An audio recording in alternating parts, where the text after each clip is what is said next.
네, 시장에 대해서 또 자세하게 포트에 대입해서 한번 살펴가도록 하겠습니다. 김경준 부자인과 황금 배울 시간 이어갑니다. 어서 오세요. 네, 안녕하세요. 안녕하십니까.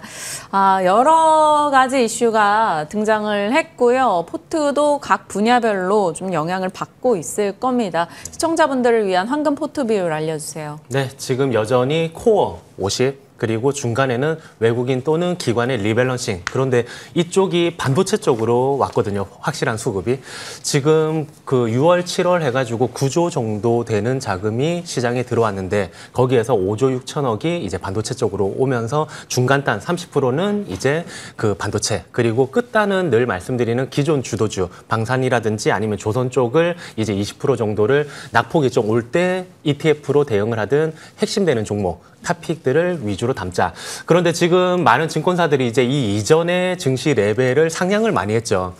한창 3,000을 넘고 6월 달에 지수가 좋을 때 3,700 간다, 4,000 간다 이런 얘기들이 많았었는데 그때는 이익의 증익 부분이 아니라 이제 세제 개편이라든지 이런 쪽에 긍정적인 것들로 인해 가지고 지수 상단을 밸류에이션의 상단을 확장시키면서 이제 높여놨는데 요게 이제 전 거래일 날에 약간 기스가 났죠. 네. 그렇기 때문에 지수의 상단은 막혀 있다. 그러면서 늘 이제 또 이런 시기가 되면 공포를 조장한다거나 아니면 그 이전에는 거품을 조장한다거나 이런 것들이 있었는데 지금 정확하게 이제 판세를 한번 읽어보는 시간이 필요한 것 같습니다. 지금 그 5주 이제 7월 달에 이제 마지막 주에 주간 수익률이 굉장히 안 좋았고 그 와중에 외국인과 기관이 뭘 사고 있는가를 이제 제가 표로 뽑아왔을 때에 네. 외국인들은 확실히 반도체 위주, 그 삼성전자 1등, 그 다음에 4등의 이수페타시스, 그리고 끝단에는 제가 이제 그 코어 단에 넣는 한국전력 유틸리티가 있고 기관 쪽을 한번 넘어가 보면 1등 이제 LG 엔솔, 저는 이제 엔솔과 율촌화학 이렇게 ESS를 대응하고 있고 2등이 저희의 코어 종목인 포스코홀딩스가 자리 잡고 있습니다.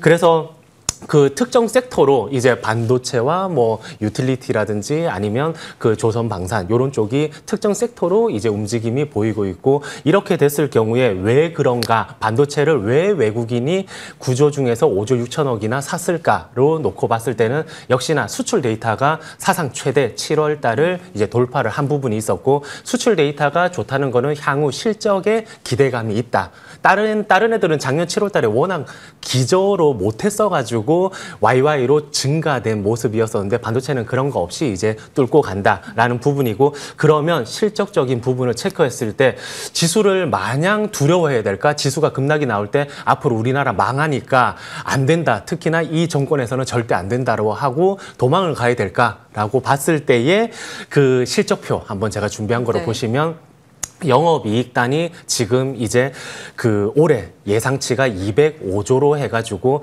최고치 21년도에 190조를 뛰어넘을 전망이거든요. 그러면서 그 순이익단뿐만이 아니라 영업이익단은 내년도에 300조가 넘어요. 아예. 그러면 지수가 출렁거릴 때 담아서 이런 이익이 주가에 영향을 미칠 때에 한번 그 지수상의 레벨업이 되는 구간을 한번 노려봐야 되지 않을까가 제 생각이고 그러면 하단도 이제 생각을 해야 되겠죠. 하단에 대해서 지수상의 종목들이 개별 종목들이 이익의 그로스가 나오는 시기에 주가 하락률이 어땠나를 봤을 때 평균적으로 한 고점 대비 7% 정도 마이너스가 펼쳐졌고 그렇게 계산했을 때 한 3,020 정도로 생각이 됩니다. 하지만 늘 저희가 생각했던 지지의 하방보다는 늘 출렁거림이 많았다를 이제 생각을 하시면서 그러면 9월 달에는 2분기 실적 어닝 서프라이즈 나오면서 3분기에도 좋을 게 뭐가 있나를 한번 살펴봐야 될 때 저희의 코어 종목 중에 하나인 현대글로비스가 당당하게 자리를 차지하고 있습니다.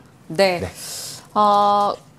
정책 측면에서 좀 시장에 나올 수 있는 여러 가지 부담 요소들은 얼추 반영이 되었고 그것에 대해서 조금 개선 혹은 변화 포인트들은 기대하면서 말씀 주신 대로 우리가 눈여겨볼 수 있는 기업들로 좀 압축해 나가는 게 더 필요한 시점인 것 같아요. 5, 3, 2 그러니까 50%, 30%, 24% 각각 포트 비율 내에서 들어가 있는 종목들에 대해서 살펴주셨고 코어 종목들에 대해서 조금씩 더 디테일하게 들어가 볼게요. 외국인은 반도체, 뭐 알테오젠 혹은 그 외 섹터 대장주 그리고 기관에서 중에서는 포스코홀딩스, LG, 엔솔 등등으로 대응을 하고 있는데 저희가 그동안 이제 추적해왔던 코어 종목들에 대해서 좀 더 자세히 얘기해 주세요. 네, 제가 뭐 현대글로비스는 공약주 시간에 다뤘지만 포스코홀딩스는 아직 가격 세팅을 해드리기에는 무리가 있다라고 말씀드렸지만 핵심은 중국 쪽의 감산적인 부분이었었고 요게 지금 그리고 열연 그 반덤핑 과세 부분이 이제 관세 부과 부분이 확정이 되면서 4분기부터는 이제 그런 식으로 되면서 내년도에 증익이 일어날 거거든요. 포스코홀딩스 같은 경우에는 열연 가격이 10% 오를 때 전사이익이 한 17% 정도 증가되는 모습을 보였었고 이쪽이 후판 가격 올리는 것보다 그 시장 규모가 한 3배 정도 큽니다. 그리고 여기에서 중국 쪽을 살펴볼 때 감산이 진짜 될까라고 했을 때에 지금 중국 쪽에서 가장 핵심으로 잡고 있는 10월 달에도 15차 이제 경제 5개년을 발표를 하는데 거기서도 핵심 전략이 소모적인 경쟁을 하지 말자 공급단에서 그게 지금 정책이 타켓이 어디로 돼 있는지 제가 표로 준비해 봤습니다. 네. 지금 업스트림 이제 가공업이라는 쪽에 한번 보시면 업스트림 가공업 중에서도 이제 네 번째로 보시면 철화물 및 가공업이 나오거든요. 여기에서 가동률도 높은데 이익 증가율이 가장 높죠. 그 이익 증가율이 가장 훼손된 마이너스 446% 이렇게 되기 때문에 이쪽을 다뤄줘야 되는데 지금 3월 전인데 중국 전인대에서도 5천만 톤을 감산하겠다라고 했는데 상반기 때 뚜껑을 열어보니까 6,300만 톤 오히려 증산이 돼버린 초과 공급이 일어났거든요. 그러면 하반기 때 바짝 당겨야 된다. 그리고 6월 달부터 실제로 감산이 큰 폭으로 일어나고 있는데 7월 중순에 그 발표도 철강을 포함한 10대 산업에 의해 가지고 구조조정을 하겠다라고 밝혔습니다. 그렇게 됐을 때에 저희가 역사적인 부분을 한번 검토를 해봐야죠. 2016년부터 18년 동안에 유사한 움직임이 있었을 때에 이 철강 지수, 철강 가격이 한 135% 정도 증가가 했었고 그 당시에 포스코홀딩스의 주가가 16만 원에서 40만 원 정도 상승을 보였습니다. 그러면 이런 중국 쪽 그리고 반덤핑 부분들이 해소되는 열연 쪽 그리고 마지막이 이제 역시나 그 DPS 주당 그 배당금이 되겠죠. 주당 배당금 같은 경우에 역시 이제 그 PBR 단에 이쪽을 높일 수 있는 부분이 0.4배에서 0.7배 정도로 부분도 있으면서 DPS의 상승 부분도 이끌어 갈 수 있다. 그래서 보통 이제 증권사에서 컨센 가격이 40에서 44만 원이 네. 정도 이제 평균 가격인데 요게 2016년도에 중국 감산 부분이 일어났을 때에 그 포스코홀딩스가 그 도달했던 이제 가격대이고 가장 높게 부른 쪽은 74만 원인데 이쪽은 그냥 넘겨드리시면 되겠지만 그 특정 애널리스트가 이렇게 목표 주가를 평균치 대비 엄청 상향했을 경우에는 나중에 그 주가가 약간 따라가는 움직임도 보였다라는 것을 이제 주목해 주시면 좋을 것 같습니다. 네, 현대글로비스와 포스코홀딩스에 대해서 근거를 들어 이야기해 주셨습니다. 참고해 주시고요. 저희 ASR 종목 있죠. 율촌화학. 지난주에 굉장히 긍정적으로 이야기를 해 주셨어요. 그 전부터 계속 언급을 주셨고, 시청자분들이 이제 AS 요청을 하셔서 이제 한 번 더 질문을 드렸을 때 율촌화학에 대해서 강하게 말씀해 주셨던 걸로 기억합니다. 추가적으로 지금의 의견은 어떠신지? 네, 그 지금 이제 제가 증여 부분까지 제가 다뤄드렸고 증여 부분에 있어가지고 이 증여세를 주식으로 이제 납입을 할 텐데 보통 이제 회장과 이제 아들인 상무가 대부분 이제 주식을 이미 담보로 잡아놓은 상태고 그게 한국증권이거든요. 한국투자증권이기 때문에 나중에 주가를 올려가지고 납입을 할 텐데 그 매도가 한국증권으로 나올 가능성이 굉장히 크기 때문에 나중에 한국증권 매도가 나올 때 그렇게 신경을 안 쓰셔도 된다. 그 부분이다라는 말씀과 함께 차트 제가 준비한 게 있는데 월봉상 보시면 이미 저점 고점을 저희가 매수하고 나서 가격이 꾸준히 올라가는 모습을 보이고 있으면서 이번 하락 시기에 만약에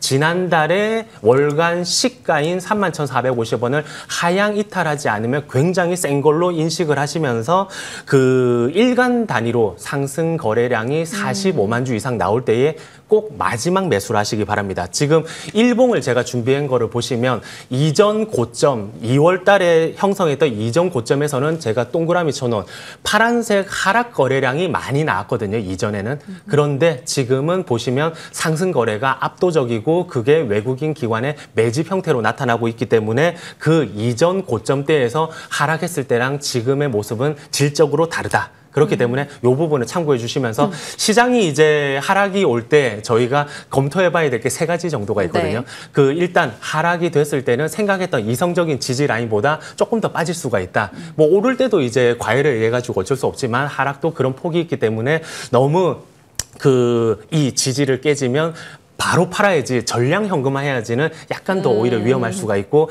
두 번째가 그러면 과도한 현금화는 나중에 오히려 반등했을 때 그 계좌 수익에 악영향을 미칠 수가 있기 때문에 적정한 레벨의 현금화가 필요하다. 그리고 마지막 세 번째가 지금 그 올라갈 때를 보면 나중에 하락 후에 올라갈 때를 보면 일단은 상승 종목은 반드시 나오기 마련인데 단기적으로는 모멘텀 주식이지만 중장기적으로는 기조적인 뭐 실적 상승이라든지 이런 그 한 반기에서 1년 정도의 주가 레벨을 올릴 수 있는 회사적으로 탄탄한 이벤트가 있거나 실적이 상승되는 종목 위주로 편안한 상승을 보였기 때문에 주가가 너무 흔들거리더라도 때를 기다리시면서 한번 대응해 보시면 좋을 것 같습니다. 네.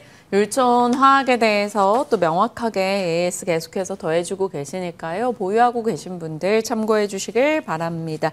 메리츠증권 도곡지점의 김경준 부장님과 전략 챙겨봤습니다. 고맙습니다. 네, 감사합니다.